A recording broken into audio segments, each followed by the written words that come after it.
Hello friends, ધોરણ 11માં આપણે 4 chapter complete કર્યા બાદ આપણે 5મું ચેપ્ટર શરૂ કર્યું હતું ગયા લેક્ચરમાં, જેમાં આપણે શું જોઈ ગયા હતા તો કે 5મું ચેપ્ટર આપણા માટે છે ગતિના નિયમો વિશે, જેમાં ન્યૂટનની ગતિના 3 નિયમો જોઈ ગયા હતા. આઘાત વિશે પણ માહિતી મેળવી હતી.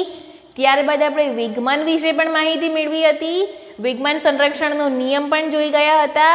અને મેં તમને કહ્યું હતું કે નેક્સ્ટ લેક્ચરમાં આપણે કણના સંતુલન સાથે મળીશું. તો આજના લેક્ચરમાં આપણો ટોપિક છે કણના સંતુલન વિશે. તો સૌથી પહેલાં તો તમને એવું કહેવામાં આવે કે વિદ્યાર્થી મિત્રો, કણ એટલે શું? તો કણ એટલે શું છે? તો એ કણ એક સૂક્ષ્મમાં સૂક્ષ્મ પદાર્થ છે જેને નાનામાં નાનું પણ દળ હોય છે, એટલે કે દળ ધરાવતો બિંદુવત પદાર્થ જેને કણ કહેવામાં આવે છે. તો આ કણનું સંતુલન એટલે શું? તો કે કણ જે છે તમારો એ કઈ પરિસ્થિતિમાં સંતુલનમાં રહી શકે? તો સૌથી પહેલી પરિસ્થિતિમાં તો શું હોય છે કણની સંતુલનમાં રહેવાની શરત? કે તેના ઉપર લાગતું ચોખ્ખું બાહ્ય બળ અથવા તો પરિણામી બાહ્ય બળ શૂન્ય હોય, એટલે કે તેના પર કોઈ પણ પ્રકારનું બળ ન લાગતું હોય તો તે કણ સ્ટેડી પરિસ્થિતિમાં અથવા તો સંતુલનમાં છે તેમ કહેવાય. બીજા કિસ્સામાં જોવા જઈએ તો કણ જે છે એ કાં તો સ્થિર હશે અને કાં તો જો તે ગતિમાં હશે તો નિયમિત અથવા તો અચળ વેગથી ગતિ શરૂ રાખે છે. આ પરિસ્થિતિને કણના સંતુલનની પરિસ્થિતિ કહેવામાં આવે છે, જે વિશે આપણે આજે ડિટેલમાં અભ્યાસ કરીશું. જેની અંદર એક નવી ડેફિનેશન તમારા માટે આવે છે, એક બિંદુગામી બળો. તો એક બિંદુગામી બળોની વ્યાખ્યા શું થશે મિત્રો? કે જે બળોની કાર્ય રેખાઓ માત્ર એક જ બિંદુમાંથી પસાર થતી હોય તેવા બળોને એક બિંદુગામી બળો કહે છે. એટલે કે જે બળોની કાર્યરેખાઓ છે, જુદા જુદા બળોની કાર્યરેખાઓ એક જ બિંદુમાંથી જો પસાર થતી હોય તો તેવા બળોને એક બિંદુગામી બળો કહે છે. ત્યારબાદ આ થિયરીમાં આગળ વધીએ તો કણના સંતુલન વિશે હવે આપણે આગળ વધીશું. તો કણના સંતુલનની કેટલી શરતો છે મિત્રો? 2 શરતો. કાં તો તેના પરનું પરિણામી બાહ્ય બળ શૂન્ય હોવું જોઈએ, અને કાં તો જો કણ સ્થિર હશે તો સ્થિર જ રહેશે, અને જો કણ ગતિમાં હશે તો જેટલા વેગથી તે ગતિ કરે છે તેટલા જ વેગથી, એટલે કે અચળ વેગથી તેની ગતિ શરૂ રહે છે. હવે આગળ વધીએ તો જ્યારે કણ ઉપર 1 બળ લાગે છે, 2 બળ લાગે છે કે 3 બળ લાગે છે, તેના માટે જુદી જુદી સંતુલનની શરતો છે. તો આપણે 1 by 1 હવે તેને જોતા જઈશું. તો જો કણ ઉપર એક જ બળ લાગતું હોય તો તે કેવી ગતિ કરે છે તેમ કહેવાય? પ્રવેગી ગતિ કરે છે તેમ કહેવાય.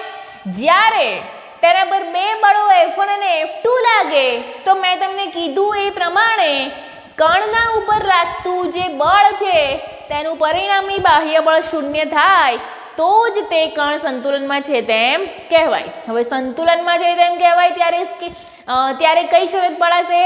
તો કે જ્યારે 2 બળો લાગતા હશે તો બંને બળોનો સરવાળો, એટલે કે સિગ્મા F = 0 થાય તો જ તમારું જે બળ છે તો જ તમારો જે કણ છે તે સંતુલનની સ્થિતિમાં છે તેમ કહેવાશે. હવે આને આપણે જો આગળ અર્થઘટન કરીએ તો સિગ્મા F ને તમે એક્સપાન્ડ કરશો તો F1 + F2 થશે. કેમ? કે અહીંયા કણ ઉપર 2 બળો લાગે છે એટલા માટે. હવે = 0 છે તો બીજા બળને આપણે જમણી તરફ લઈ આવીએ તો F1 અને F2 કેવા થઈ ગયા તેમ કહેવાય? F1 = -F2, એટલે કે F1 અને F2 બંને મૂલ્યની દ્રષ્ટિએ તો સમાન છે, પરંતુ દિશાની દ્રષ્ટિએ વિરુદ્ધ દિશાના છે તેમ કહેવાશે. આ પરિસ્થિતિમાં જ્યારે 2 બળો કણ ઉપર લાગતા હોય ત્યારે કણના સંતુલનની સ્થિતિ છે, કણના સંતુલનની શરત છે. હવે જેને આપણે અહીંયા ચિત્ર સ્વરૂપે પણ દર્શાવ્યું છે. હવે જ્યારે કણ ઉપર 3 બળો લાગતા હશે, એટલે કે F1 અને F2 + F3 = 0 થતું હશે, ત્યારે કણના સંતુલનની પરિસ્થિતિ શું થશે? તો કે જ્યારે 3 બળો લાગતા હશે ત્યારે તેનું પરિણામી બળ શોધવા માટે આપણે સમાંતર બાજુ ચતુષ્કોણના નિયમનો ઉપયોગ કરીશું. અને સૂત્ર સ્વરૂપે લખશો તો F1 + F2 + F3 બરાબર 0, જેમાં ત્રીજું બળ is equal to -F1 + F2, જે 3 બળો માટે કણના સંતુલનની પરિસ્થિતિ છે. હવે આપણે ભણી ગયા 1 બળ માટે, 2 બળો માટે અને 3 બળો માટે. આવી જ રીતે જો 3 કરતાં વધારે બળો લાગતા હોય ત્યારે કણના સંતુલનની પરિસ્થિતિ શું આવશે? તો વ્યાપક સ્વરૂપે તમે લખો તો σF = 0 ને તમે એક્સપાન્ડ કરો તો F1 + F2 + F3 + up to Fn = 0. જ્યારે ટોટલ પરિણામી બાહ્ય બળ 0 થાય ત્યારે તમારો કણ સંતુલનમાં છે તેમ કહેવાય. એટલે અહીંયા જુદા જુદા બળોના ઉદાહરણ તરીકે આપણે જોઈ લીધું કણનું સંતુલન. હવે ઘટકો પાડવાની ક્યારે જરૂર પડશે? તો જો F1, F2 અને F3 અનુક્રમે x અક્ષ, y અક્ષ અને z અક્ષ સાથે ઢળતા હોય અથવા તો નમતા હોય ત્યારે દરેક અક્ષને સમાંતર તેના x દિશાના, y દિશાના અને z દિશાના ઘટકો લેવાની જરૂર પડે છે. જેને આપણે શું કીધું છે? તો કે પહેલો જે કણ છે પહેલો, બીજો અને ત્રીજો એનો x ઘટક, પહેલો, બીજો અને ત્રીજો એનો y ઘટક, ફર્સ્ટ, સેકન્ડ અને થર્ડ એનો z ઘટક, બધાનું પરિણામી 0 થાય તો તેનું સંતુલન છે તેમ આપણે કહીશું. જ્યાં F1x, F1y અને F1z એ શું છે? તો કે F1 ના x, y અને z દિશાના ઘટકો છે. સેમ એવી જ રીતે F2 અને F3 ના ઘટકો નીચે પ્રમાણે લખી શકાય. અહીંયા F1x, F1y અને F1z કીધું હતું, એની બદલે બીજા માટે F2x, F2y અને F2z. ત્રીજા નંબરના કણ માટે F3x, F3y, F3z. આ ઘટકોના અનુસંધાનમાં આપણે કણનું સંતુલન ભણી ગયા. અહીંયા ફરીથી એક વખત રિવાઇઝ કરી લઈએ મિત્રો. તો કણનું સંતુલન એટલે જો તેનું બાહ્ય બળ 0 હોય અથવા તો કણ સ્થિર હોય અથવા તો કણની ગતિ અચળ વેગી હોય તો તમારો કણ સંતુલનમાં છે તેમ કહેવાય. થિયરીના સ્ટાર્ટિંગમાં એક બિંદુગમી બળોની વ્યાખ્યા, તેના પર લાગતા જુદા જુદા બળોના અનુસંધાનમાં કણના સંતુલનની શરતો, ઘટકોના સ્વરૂપમાં પણ કણના સંતુલનની શરતો આપણે ભણી ગયા. તો મિત્રો ટેક્સ્ટબુકની અંદર આ થિયરી ખૂબ જ સરળ રીતે આપેલી છે. તમે એકવાર નજર કરી લેશો ટેક્સ્ટબુકમાં આ થિયરી ઉપર, ત્યારબાદ આપણે નેક્સ્ટ થિયરી ઉપર જઈએ.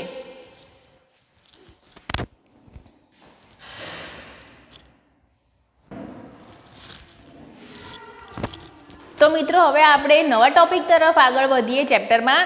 તો નવો ટોપિક છે આપણો યંત્રશાસ્ત્રના સામાન્ય બળો અથવા તો જુદા જુદા પ્રકારના સામાન્ય બળો. એટલે કે અહીંયા આપણે જુદા જુદા પ્રકારના બળો વિશે માહિતી મેળવવાની છે. તો સૌથી પહેલાં તો આપણે ભણી ગયા હતા ક્ષેત્ર બળો વિશે અને સંપર્ક બળો વિશે. તો ક્ષેત્ર બળો અને સંપર્ક બળો વિશે માહિતી આપને મેં આપેલી જ છે ચેપ્ટરની શરૂઆતમાં. તેમ છતાં પણ આપણે તેના ઉદાહરણો જોઈ લઈએ. તો જુદા જુદા પ્રકારના ક્ષેત્ર બળો જેમાં આવે છે ગુરુત્વાકર્ષી બળ, વિદ્યુત બળ અને ચુંબકીય બળ. એટલે કે આવા બધા બળો જે છે એ ક્ષેત્ર બળો છે. તેનાથી વિરુદ્ધ આપણે જઈએ તો સંપર્ક બળો એટલે બે સપાટીના સંપર્કમાં એકબીજા પર લાગતા બળો જે હોય છે તેને સંપર્ક બળો કહેવામાં આવે છે. આ સંપર્ક બળોના ઉદાહરણો આપણે જોઈએ તો પદાર્થને પકડીને ધક્કો મારવો અથવા તો ખેંચવો, ત્યારબાદ જોડમાં ઉદ્ભવતા બળોને સંપર્ક બળો કહે છે. ત્યારબાદ હવાના લીધે લાગતું અવરોધક બળ એટલે કે હવાનું અવરોધક બળ, તે પણ સંપર્ક બળોના ઉદાહરણો છે. હવે સંપર્ક બળ જે છે એના બે ઘટકો મિત્રો આપણે વિચારીએ તો સંપર્ક બળનો સંપર્ક સપાટીને લંબ ઘટક છે તેના લીધે જે બળ ઉદ્ભવે છે તેને લંબ પ્રતિક્રિયા બળ કહે છે. સંપર્ક સપાટીને સમાંતર ઘટક છે તેના લીધે જે સંપર્ક બળ ઉદ્ભવે છે તેને ઘર્ષણ બળ કહે છે. મિત્રો અહીંયા આપણે ઘર્ષણ બળ વિશે ખૂબ જ ડિટેલમાં માહિતી મેળવવાની છે. ઘર્ષણ બળો બે પ્રકારના હોય છે, એક તો સ્થિત ઘર્ષણ બળ બીજું ગતિક ઘર્ષણ બળ. તેના પહેલાં આપણે એક અગત્યની બીજી માહિતી ભણી લઈએ તો પુનઃસ્થાપક બળ પણ એક સામાન્ય બળનો પ્રકાર છે. પુનઃસ્થાપક બળ મતલબ કે જો કોઈ સ્પ્રિંગ છે તેને આપણે ખેંચીને લાંબી કરીએ અથવા તો લાંબી સ્પ્રિંગને દબાવીને ટૂંકી કરીએ તો આ જે ઘટના છે તેમાં કયું બળ ઉદ્ભવે છે તો કે લાંબી કરેલી જે સ્પ્રિંગ છે તે પોતાના મૂળ આકારમાં આવવા પ્રયત્ન કરે છે, એટલે તેની વિરુદ્ધ દિશામાં તેને સમતોલતું જે બળ લાગે છે, એટલે કે જે ખેંચાયેલી સ્પ્રિંગ છે તેને મૂળ આકારમાં મેળવવા માટે, મૂળ આકારમાં લાવવા માટે વિરુદ્ધ દિશાનું જે બળ લાગે છે તેને પુનઃસ્થાપક બળ કહે છે. અને આ પુનઃસ્થાપક બળ કેટલા માટે જરૂરી છે મિત્રો તો કે પદાર્થને પોતાની મૂળ પરિસ્થિતિમાં પાછો લાવવા માટે વિરુદ્ધ દિશાનું બળ જરૂરી છે, જેને પુનઃસ્થાપક બળ કહેવામાં આવે છે. અહીંયા આપણે સ્પ્રિંગના ઉદાહરણથી આપણે પુનઃસ્થાપક બળ ભણેલું છે, એટલે કે આ ઉપરાંત દોરીના છેડે લટકાવેલો પદાર્થ જેના લીધે દોરી પર લાગતું જે બળ છે તે પુનઃસ્થાપક બળ છે. અહીંયા મેં તમને દોરીના ઉદાહરણથી પુનઃસ્થાપક બળ સમજાવ્યું છે, ત્યારબાદ સ્પ્રિંગના ઉદાહરણથી પણ પુનઃસ્થાપક બળ હું તમને સમજાવું તો આ પુનઃસ્થાપક બળ નાના સ્થાનાંતર માટે કેવું હોય છે તો કે લંબાઈના ફેરફારના સમપ્રમાણમાં હોય છે, એટલે કે નિયરલી લંબાઈનો ફેરફાર જે છે એ પુનઃસ્થાપક બળના સમપ્રમાણમાં, એટલે કે બંને સમાંતર હોય છે. જો લંબાઈ વધે તો બળ વધશે, લંબાઈ ઘટે તો બળ ઘટે છે. એટલે કે F ચલે છે x, જ્યાં x લંબાઈનો ફેરફાર છે, F પુનઃસ્થાપક બળ છે. ચલે જે નિશાની કાઢીને બરાબર કરવું હોય તો સમપ્રમાણતા અચળાંક k લગાવવો પડે, જ્યાં k બરાબર સ્પ્રિંગનો બળ અચળાંક છે.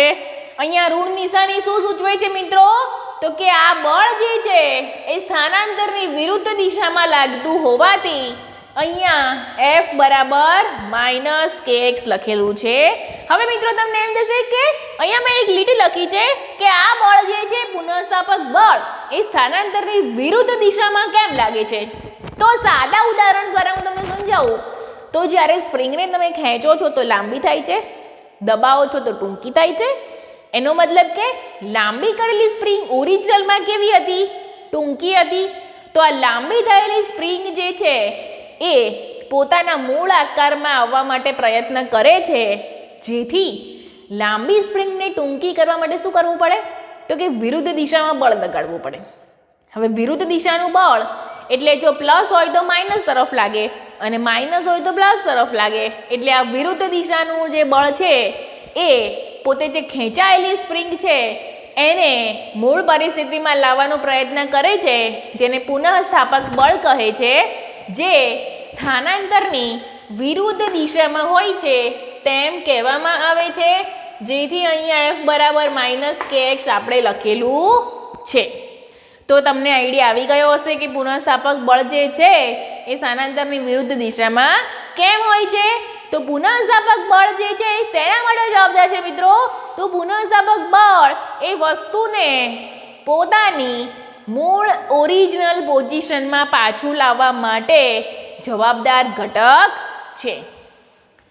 અતન્ય દોરી એટલે મિત્રો ખેંચી શકાય નહીં તેવી દોરી માટે આ જે બળ અચળાંક છે એ ખૂબ જ મોટો હોવાથી અહીંયા મેં લખ્યું છે k is very very very greater than 1, એટલે કે ખેંચી ના શકાય તેવા પદાર્થ માટે બળ અચળાંક છે એ ખૂબ જ મોટો મૂલ્ય ધારણ કરે છે.